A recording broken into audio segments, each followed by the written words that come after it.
ఎవరైనా వచ్చిన చదవండి. దాని మోకాళ్ళు ఇనుపవి అన్నాడు. ప్రతిమ యొక్క మోకాళ్ళు ఎలాంటివండి? ఇనుపవి అన్నాడు.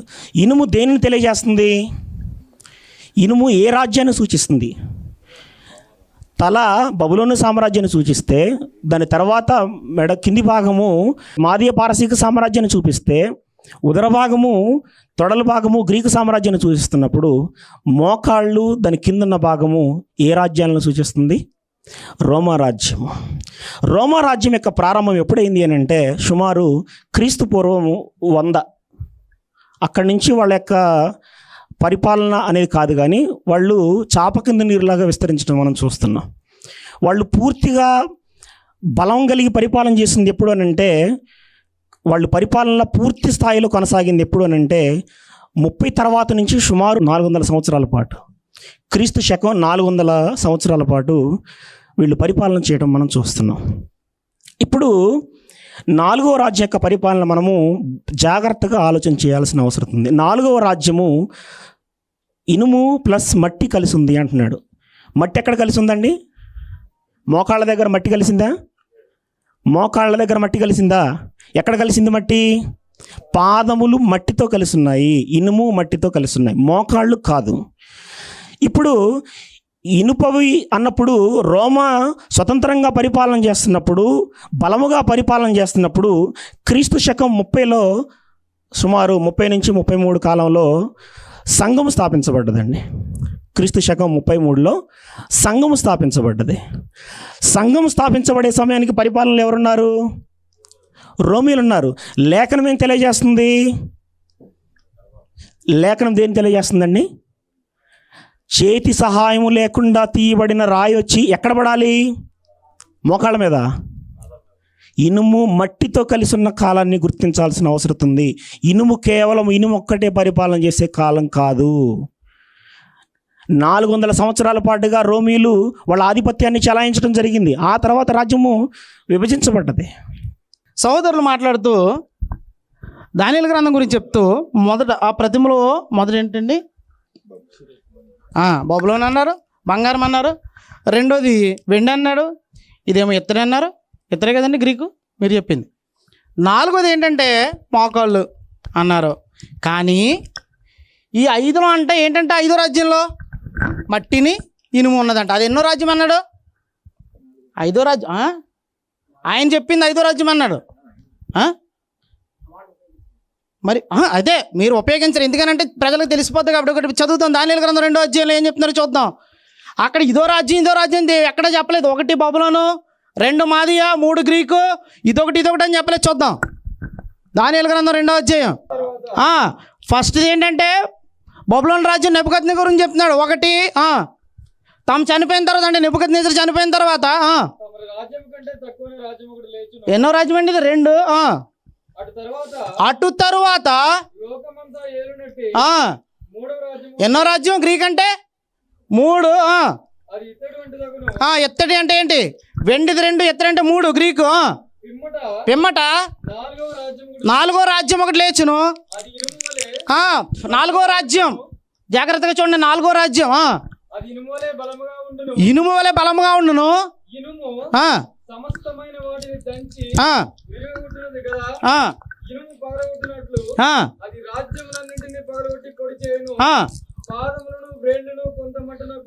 ఏ రాజ్యం గురించి మాట్లాడుతున్నాను? ఇంకా 5లోకి వెళ్ళలేదు. ఆ రాజ్యం గురించి కంటిన్యూ చేస్తూ 41వ వచనం కూడా చదవండి సార్.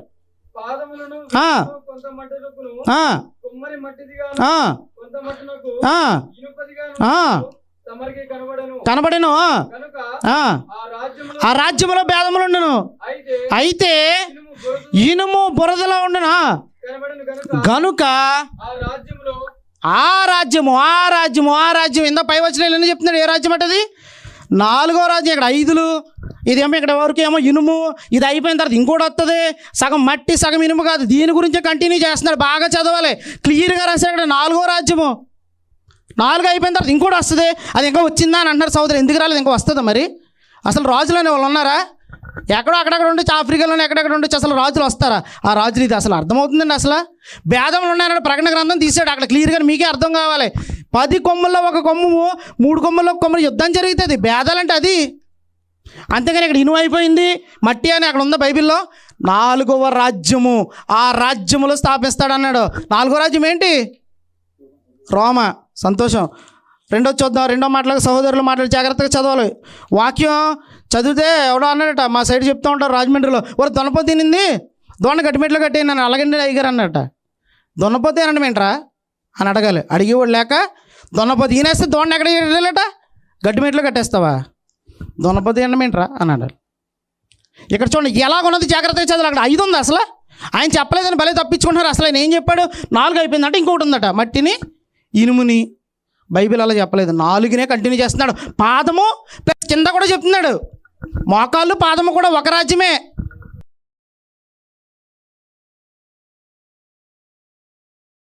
యెషయా గ్రంథం 11వ అధ్యాయం పరిపాలనలో 9వ వచనంలో ఒక మాట మచ్చుకు, నా పరిశుద్ధ పర్వతమందంతటను ఏ మృగమును హాని చేయదు, నాశనము చేయదు.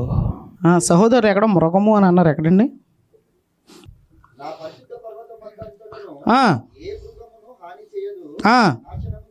జాగ్రత్తగా ఆలోచించాలి మనం, చాలా జాగ్రత్తగా. ఈ వచనం ఎవడైతే పట్టుకున్నాడో వాళ్ళు యెహోవా సాక్షులు, 1000 ఏండ్ల పరిపాలన చెప్పేవాళ్ళు. సహోదరులు మరి రెఫరెన్స్ క్రీస్తు సంఘం అని పెట్టుకుని ఎందుకు అంటున్నారో నాకు అర్థం కాదు. ఇక్కడ ఏంటంటే మృగము ఏ హాని చేయదా అంటే, రాబో రాజ్యంలో సింహం మన పక్కన ఉంటుంది, మనకి ఏ హాని చేయదు, ఇప్పుడైతే హాని చేస్తుంది కదా అని అంటున్నారా? అసలు ఇక్కడ మృగం అంటే సింహమో ఇదేనా?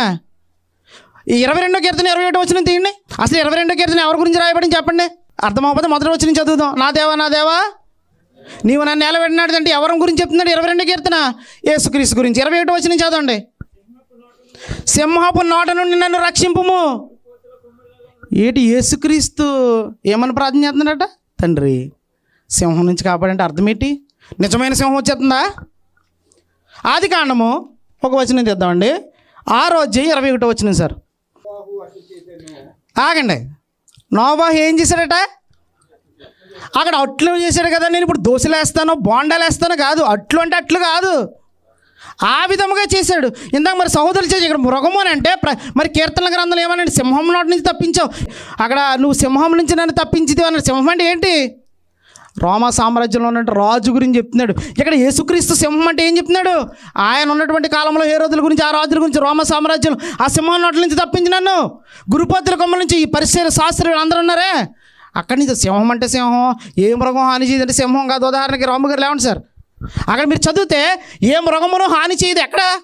నా పరిశుద్ధ పర్వతం అంటే ఏంటి? క్రీస్తు సంఘంలో. యెషయా గ్రంథం 2వ వచనం, అది క్రీస్తు సంఘం కాదని అంటారా? చింపండి మీ బైబిల్ని. అందులో ఏ మృగము హాని చేయదంటే అర్థం ఏంటో తెలుసా? ఈయనెవరు? రాము గారు, విజయవాడలో. ఒకప్పుడు ఎవడో తెలిసిన మృగము. పూర్వము హింసకుడు, హానికరుడు, దర్శకుడు. మీరు నిలబడండి సార్ రమేష్ గారు. ఒకప్పుడు కొత్తగూడెంలో మేము కూడా పట్టలేదు చిన్నపిల్లనప్పుడు. పూర్వం హింసకుడు, హానికరుడు, మృగము. ఇక్కడ చదువు ఇప్పుడు రండి, యెషయా గ్రంథం 11వ అధ్యాయంలో 6వ వచనం నుంచి చదువుదాం. ఇలా 9 చెప్పారు కదా, పైనుంచి చదువు. అసలు ఏముందో చూడాలి పైనుంచి కింద నుంచా. తోడేలు గొర్రెపిల్ల వాసము చేయనంటే ఇది యెహోవా సాక్షులు చెప్పేది. తోడేలనట గొర్రెపిల్లనట 2 రకాలు ఉంటాయా? 2 రకాల జంతువులు ఉంటాయి. పోనే అసలు భూమిని పంచభూతములు ఏమైపోతాయంటండి? మెక్కటమైన వేంట్రములతో ఏమైపోతాయే. ఏంటంటే ఇక్కడ తోడేలు గొర్రెపిల్ల వాసము చేయను. చదవండి. తీర్థపులి మేకలు 2 పండుకొనెను, దూడయు కొదమ సింహము, బాలుడు వాటిని తోలును, ఆవులు ఎలుగులు కూడిమేయును, వాటి పిల్లలు ఒక చోట, ఎద్దు మేయినట్లు సింహం గడ్డి మేయును, పాలు కుడుచు పిల్ల నాగుపాము పుట్ట మీద ఆటలాడును, మిడి నాగు పుట్ట మీద పాలు విడిచిన పిల్ల తన చెయ్యి చాచును. అదంతా ఎక్కడ అనుకుంటున్నారు? పైనుంచి చెప్తూ సోదరులు ఇందాక చదవలేదు. పైనుంచి చెప్తూ నా పరిశుద్ధ పర్వతం అంతటను ఏ మృగమును హాని చేయదు, నా శబ్దము జలంలోని. దేని గురించి చెప్తున్నాడు? తోడేలు గొర్రెపిల్ల. మీరు జాగ్రత్తగా ఆలోచించాలి. తోడేలు గొర్రెపిల్ల అన్నాడు. ఎందుకు? తోడేలు ఏం చేస్తుంది? గొర్రెపిల్లని చంపేస్తుంది. కానీ నా పరిశుద్ధ పర్వతం యెషయా గ్రంథం 2వ వచనం, హెబ్రీయులు రాసిన పత్రిక 12వ అధ్యాయం ఉంటుంది. అది క్రీస్తు సంఘములో తోడేలు గొర్రెపిల్ల దగ్గర. అంటే ఒకప్పుడు తోడేలు, ఒకప్పుడు మృగము. దేని దగ్గర ఇప్పుడు నివాసం చేస్తుంది? గొర్రెపిల్ల యొద్ద. చిరుతపులి మేకపిల్ల. చూడండి, రెండాట్లకి పడదు. కానీ క్రీస్తు సంఘంలో ఏమవుతుంది? పండుకొనును. చిరుతపులి ఎక్కడ పడుకుంటుంది? సమస్తమును క్రొత్త వాయును, పాతది అయిపోయింది. పౌలు గారు ఏం చేశాడు? ఫస్ట్ ఈడ్చుకుని మృగము, సింహము ఏం చేశాడు? ఈడ్చుకుంటూ చంపేశాడు. స్టెఫన్కి సంతకం పెట్టాడు, చచ్చిపోయాడు కుర్రాడు అని చెప్పాడు. ఏం చేశాడట ఆయన? చిరుతపులి తోడేళ్ళు గొర్రెపిల్ల, చిరుతపులి మేకపిల్ల, దూడ కొదం సింహం అంటే ఏంటి? రెండు ఆపోజిట్. కనబడితే చంపేస్తాయి. కానీ క్రీస్తు ఎలా ఉంటున్నారు? ఉండాలి బ్రదర్, ప్రేమగా హగ్ చేసుకుని. ఇది ప్రేమ గురించి చెప్తూ కింద చూడండి. ఇంకా బాలుడు వాటిని తోలును. అంత పెద్ద రమేష్ని ఇంత చిన్న బొడ్డగాడు కృషి బ్రదర్ అలా అబ్బాయి కానీ, వీరబాబు గారు అలా అబ్బాయి కానీ అన్న మాట్లాడుతుంటారు. ఒకవేళ వాక్యం ఆయన తప్పు చెప్పాడు అనుకో, చెప్తారు. అందుకే తిమోతికి ఏమని చెప్తున్నాడు? నువ్వు వెళ్ళి ప్రతి సంఘంలోని పెద్దల్ని ఎవడన్నా తేడా వస్తే వాడికి నువ్వు వాక్యం నేర్పించు. బాలుడు తోలుతాడు దేన్ని? ఇక ఇలాంటి సింహాలని, ఇలాంటి తోడేళ్ళని. ఇంకా చదవండి. ఆవులు ఎలుగుబంట్లు కూడి మేయును మేత. అసలు ఎలుగుబంటికి మేత ఏంటి? ఆవే. కానీ రెండు కలిసి మేత అంటే గడ్డిని వేరే దాన్ని మేస్తున్నాయి. ఇవి ఒకదానికొకటి హాని చేసుకో. ఇంతటి యెషయా గ్రంథాన్ని తీసుకొని వచ్చి రెండో రాజ్యంలో తోడేళ్ళు అని ఉంటాయండి. ఏమండి అంటే మరి ఇప్పుడు రెండో రాజ్యంలో మీరు ఏం చేయాలి తెలుసా? మిక్కడమైన వేంటరంతో లయమైపోయిన తర్వాత దేవుడు మరలా భూమిని కలుగగా, ఆకాశమును కలుగగా, భూమిలోంచి నువ్వు జంతువులు పుట్టించు అంటాడా? మరి చిరుతపులి ఎన్ని తోడేళ్ళు వస్తాయా?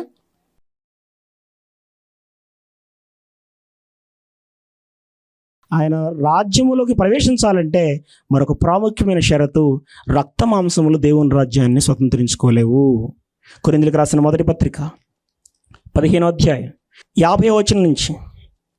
కొరింథీ మొదటి పత్రిక 15వ అధ్యాయం 50వ వచనం నుంచి, సహోదరులారా నేను చెప్పున్నది ఏమనగా, రక్త మాంసములు దేవుని రాజ్యమును స్వతంత్రించుకుని నేరవు, క్షయత అక్షయతను స్వతంత్రించుకుని నేరదు.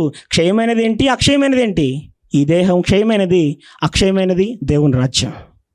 అక్షయమైన దేవుని రాజ్యం ఎంతకాలం ఉంటుంది? దేవుని రాజ్యం శాశ్వత కాలం ఉంటుంది. శాశ్వత కాలం ఉండే దేవుని రాజ్యంలో క్షయమైన దేహంతో క్షయమైన స్వభావం కలిగిన నువ్వు దేవుని రాజ్యంలోకి ఎలా ప్రవేశిస్తావు? అర్హత లేదు దానికి. అర్హత అది కాదు. అక్షయతలోకి మారాలి నువ్వు. అక్షయతలోకి ఎప్పుడు మారుతున్నాడో చెప్తున్నాడు. క్షయత అక్షయతను స్వతంత్రించుకున్నదు. రక్త మాంసములు దేవుని రాజ్యమును అంటే అనేది ఏంటంటే, ఇప్పుడు దేవుని రాజ్యం అని ఉంటే ఇప్పుడు నేను జీవిస్తానంటే రక్తమాంసమా? అసలు ఏంటి రక్తమాంసం అని అంటే, ఇలాగే వచ్చాడు ఈయన. యోహాను సువార్త 12వ అధ్యాయం 13వ వచనంలో యేసు ప్రభువు మాట్లాడుతున్నారు డైరెక్ట్గా. ఆయన మాటల్లోనే చూద్దాం. యోహాను అనగా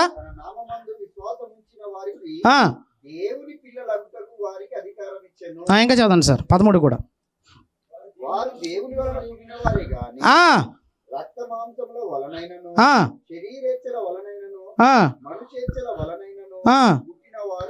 ఏమండి నేనున్నాను, వీరబాబు గారు, కృష్ణుడు, మేమందరం ఉన్నాం, డేవిడ్ గారు ఉన్నారు. మనం ఎలా పుట్టాం?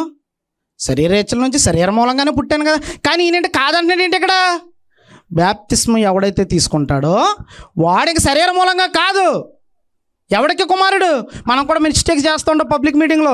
దేవుని పిల్లలందరికీ ఉంది. ఎవడ దేవుని పిల్లలు కాదు. బ్యాప్టిజం తీసుకున్నా కూడా దేవుని పిల్లలు, వాళ్ళకే వందనాలు చెప్పాలి. లేదనుకుంటే అందరికీ వందనాలండి అని అన్నాను. ఇక్కడ ఏం చెప్తున్నాడు? శరీర మూలంగా పుట్టిన వాళ్ళు కాదాల్లో, రక్త సంబంధాలు కాదాల్లో. ఎవరు? దేవుని పిల్లలు, ఆత్మ సంబంధమైన వాళ్ళు. ఇంకా మీరు చూడాలనుకుంటే యోహాను సువార్త 3వ అధ్యాయం 5-6 నికోదేము వచ్చాడు. ఒకసారి అక్కడ ఏమంటుందో చూడండి. 5-6 వచనాల్లో ప్రభువు మాట్లాడుతూ చెప్పాడు. ఏసి ఇట్లా నేను ఒకటి నీటి మూలముగాను